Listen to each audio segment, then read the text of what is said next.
side. This is News 12 First at 5. First at 5, former Bamberg County Councilman Trent Kennard facing more child sex abuse charges, this time out of Jasper County. The accusations date back between the years of 1993 and 2000.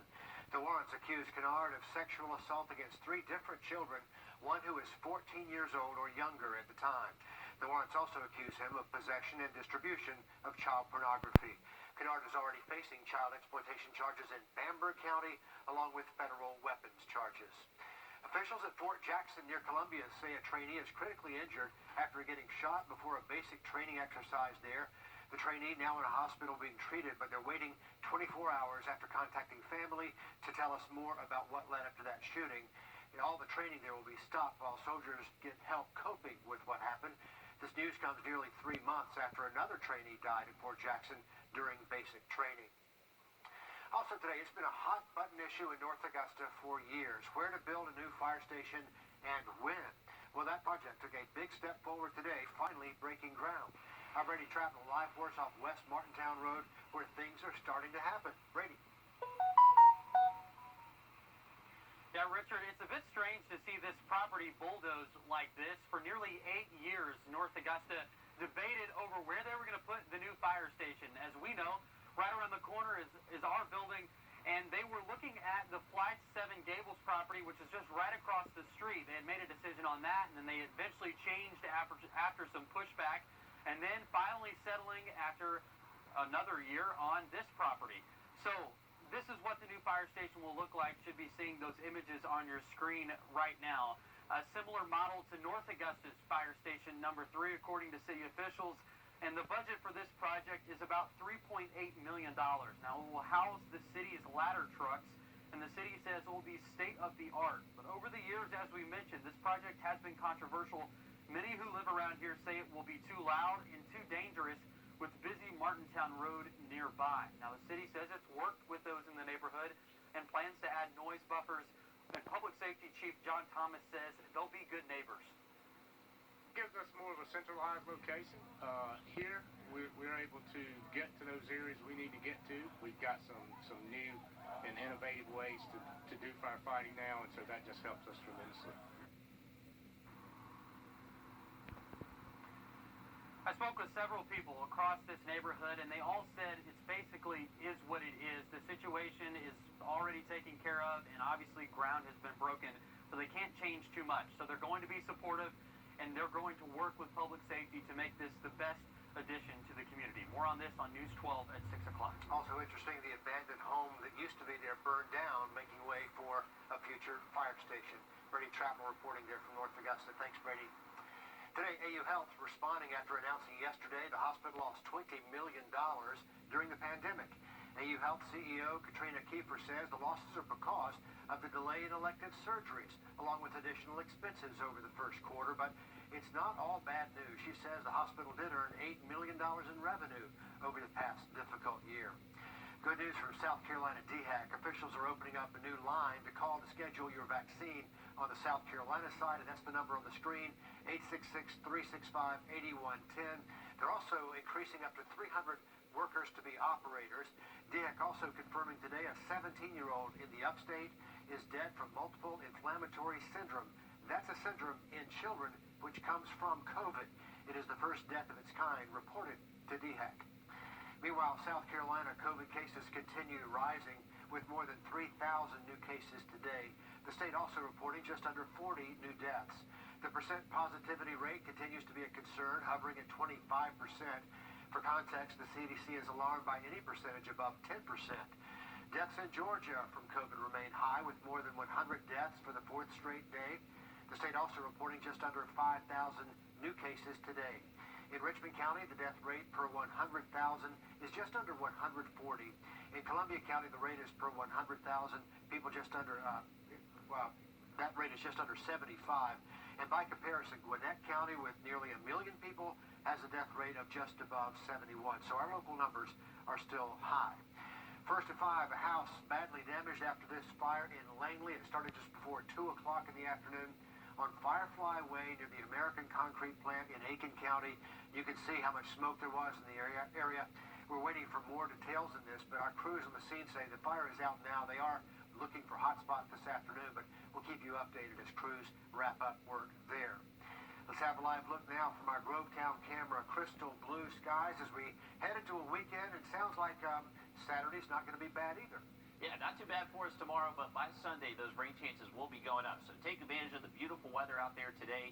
And for most of tomorrow, we're expecting nice conditions, just a little bit more cloudy than what we're enjoying today. We're currently up to 51 here in Augusta. We've been a little bit warmer than that, but not by much. It's been a pretty chilly afternoon across most of the area. Edgefield and Saluda County, y'all remain in the 40s. Gibson, you're at 49. Thompson, just a degree warmer at 50 this afternoon. Low temperatures tonight going to be getting pretty chilly, except for Danielfield. Danielfield likely staying in the 30s tonight. They're currently at 51 inside Bobby Jones. But as we head towards tomorrow morning, low temperatures expected to get down to the 20s for most of us. And even this evening, since we have calm winds, clear skies, our temperatures are going to plummet as soon as the sun goes down.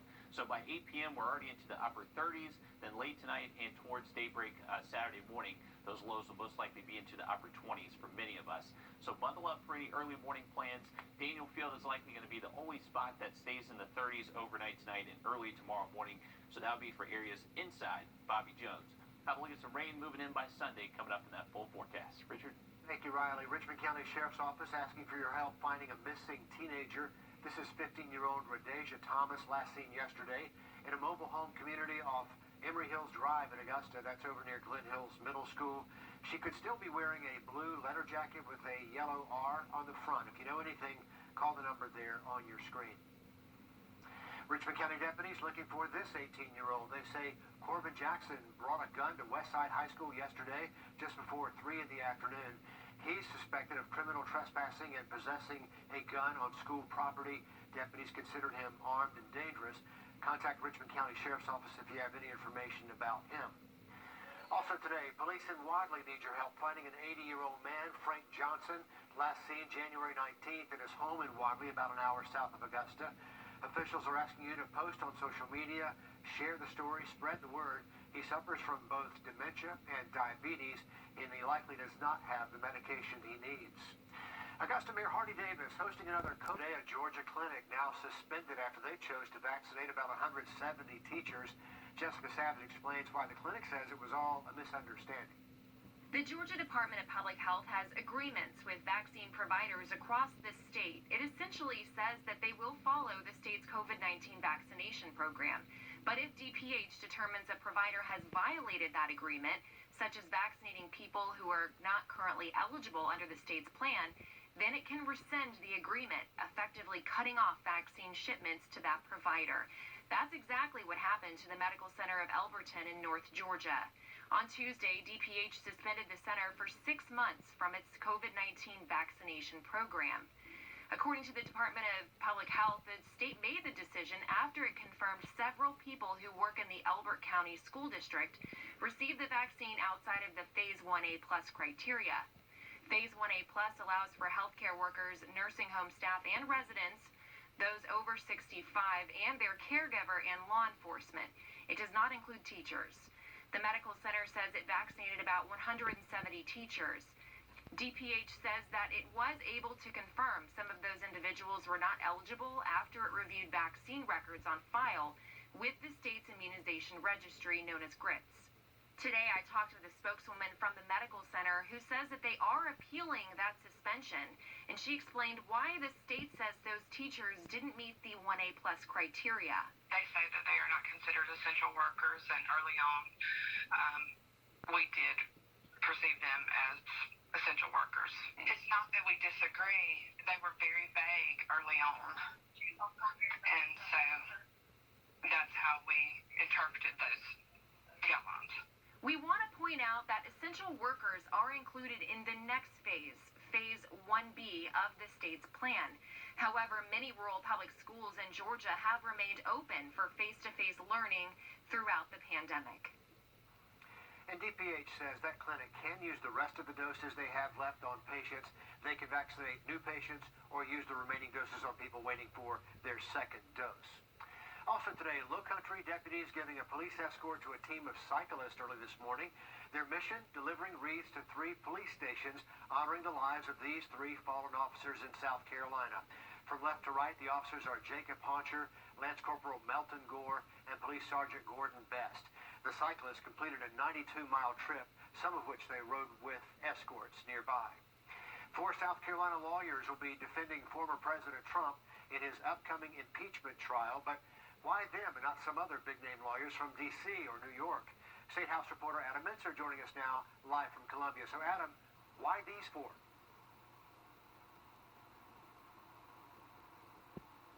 Because, frankly, these 4 have the experience. I talked to people that have worked with and against these attorneys, and they tell me these are qualified people for this job, and they have experience in high-profile cases ranging for politicians to high-profile athletes, in addition to other attorneys. Now, this team is led by Butch Bowers, a Columbia-based attorney with experience defending Governors Nikki Haley and Mark Sanford when they faced their own ethics suits.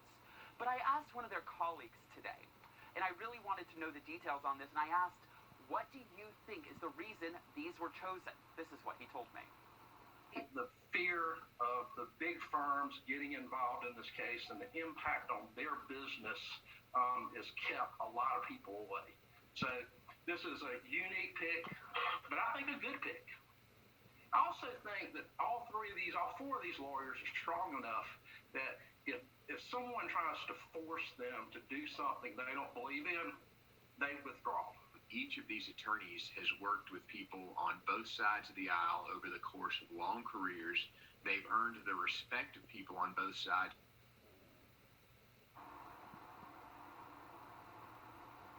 And it's no secret how Bowers got to this position. Senator Lindsey Graham actually recommended him to Donald Trump, and so that is how he ended in here. But again, it makes sense.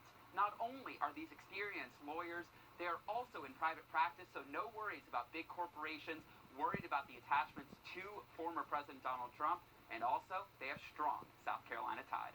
And they're reporting in downtown Columbia. Adam Mintzer, on your side. Adam, thank you. They're about to step onto a very large stage. One of those lawyers, by the way, Butch Bowers, also a counsel for the South Carolina Republican Party. In a statement, the party said Butch Bowers is an excellent attorney who's well-versed in all the ins and outs of election law. The state party has used him for years, and with his services, we think the president is in great hands. Also today, after nearly a year apart, a mother and daughter finally get to see each other face-to-face again. How a shot in the arm is bringing them back together. Gun sales are at historic levels. Have you ever seen it like this? Never. What's causing the run on guns from people arming themselves for the first time? Arming Up, an I-Team investigation. Monday on News 12 at 6 o'clock. 39 months. Experience amazing at your Lexus dealer. A North Carolina woman has been waiting to see her mother without the barrier of a glass between them, and now because of the vaccine, she gets to do that. But as Byron Mims tells us, that's not the only thing that makes their reunion really special. Is it cold out there? A little. From the outside looking in, Nana looks so snug. Flip phone in her hand, Bojangles biscuit in her belly. Good morning, Shirley. Shirley DeBrule. That's her mama-given name. But at 82, and with the recent birth of her first great-grandchild, Eleanor, she is rightfully christened Nana. She lives here at the Rocky Mount Rehabilitation Center. The last time we saw my mom was March 11th. Sure, they have seen her through the glass. But to hug her, to kiss her cheek, it's been a long time. Nana, with nary a symptom, got COVID herself last year. I'm so blessed because I never knew I had it. Her daughter, Karen Hammond, is here now as a professional. The COVID vaccine itself is very historic, and I'm so honored and proud to be a part of this effort. She is a CVS pharmacist in Durham who wants to see her mama. A personal moment, but it has to be professional first. So here we are now at the window. Shirley DeBrule's son, Kevin, her son-in-law, Ken, and the man behind the camera. This is Brian. Before long, her daughter enters the room. A second pharmacist ticks through the prerequisite questions. No pregnancy. Oh, heaven. Had to ask, ma'am. It's procedure. Your muscle right on. Yes. All right. Karen Hammond now swabs Nana's arm, and, well, here goes. You got a little bit of a muscle still. Yay, you did it.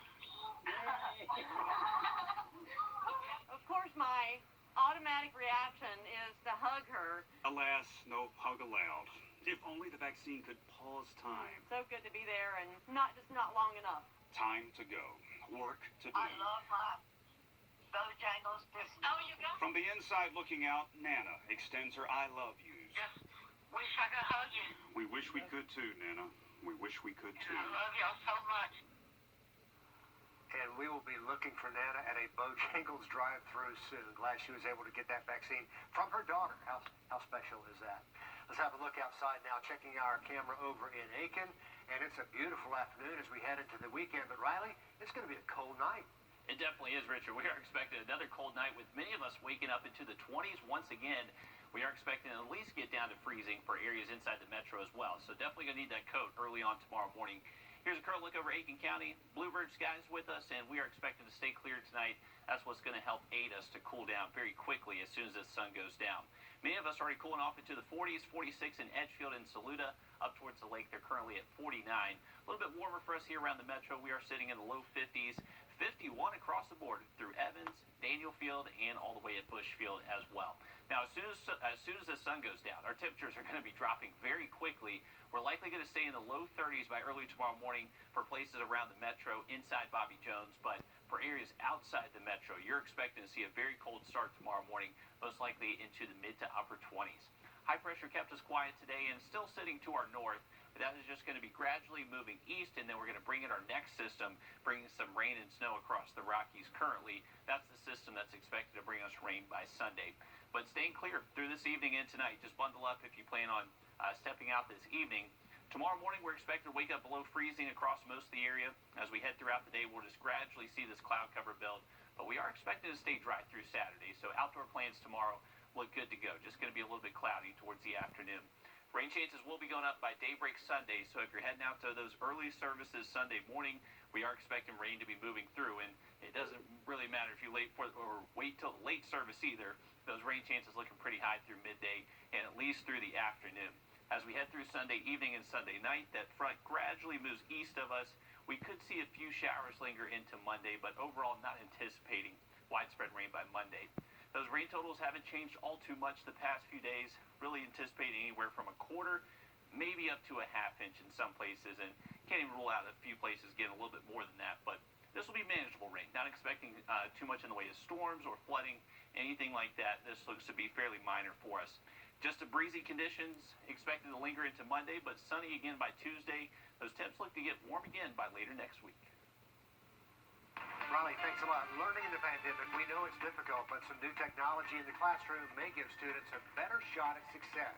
How the classroom is changing. First at 5. It was hard. You did a deal you'll feel good about. We know the pandemic has changed just about every aspect of our lives, especially the way students are having to learn. It can be hard for virtual students to keep up with a teacher in the classroom across town, but some new technology is changing that. Michael Higdon shows us how. Learning virtually has definitely been a challenge, but students and staff have taken it in stride. Well, definitely it has been better this semester, this school year. Tracy Peters teaches 6th and 7th grade math at Cario Middle School, and when it comes to math problems, Tracy knows the importance of students being able to follow along. We are figuring it out. It is just a balancing act of trying to make sure that we don't leave any students behind and making sure that the students at home can hear us, and that they can see what we're doing, and that they also feel like they're a part of the classroom. But it was a challenge for any students learning virtually because if the teacher moved, they could no longer see them. They could maybe hear us, but not necessarily see what was going on, and we could not see all of them at the same time. But that has now changed. Just like I was following and filming Tracy as she taught, so is this mini ray camera. So they can sort of follow us around the classroom, so it helps the students at home sort of see and feel like they're a part of than just staring at the teacher the entire time. So that has been wonderful. The technology is so much better. It's much more improved because it follows the teacher, and they don't have to continuously go up and move it, so that the kids can make sure that they track with the teacher and be able to see what they're seeing, and they can actually be an active part of the classroom. And it's not just Cario Middle School benefiting. 734 cameras were purchased and are in schools across the district. Absolutely has helped. And actually, the students at home would probably be the better ones to ask because they're the ones who are getting the benefit of these devices that we've been able to have. Well, of course, those cameras can be expensive, but most teachers agree it's well worth it to make sure these kids have what they need to succeed. We're back with more First at 5 after a quick break. Insurance company. Like and follow News 1226 on Facebook for the latest up-to-date coverage near you. Take a look at the weekend forecast. Good to go for your Saturday. If you have outdoor plans this weekend, try to get them in on Saturday. Sunday is a pretty good bet. We are going to see widespread rain as a cold front does move through. And even keeping those rain chances high in the morning and the afternoon as well. So unfortunately, during the day Sunday, looking pretty wet for most of us. As far as the fishing forecast goes, if you go out there Saturday, we're expecting building clouds, light winds. Temps going to be most likely in the mid-50s tomorrow afternoon. Fish will likely be biting on Sunday with that front moving through, but you will have to brave the elements. We are expecting rain, and it is going to be a little bit breezy. Expecting those breezy conditions to stick around through Monday, but mostly dry. Finally get a little bit warmer again by later next week. A medical illustrator from MCG designed the graphics seen around the world. Chances are you've seen it too. First at 5 continues in 3 minutes. Every morning all over the country, our kids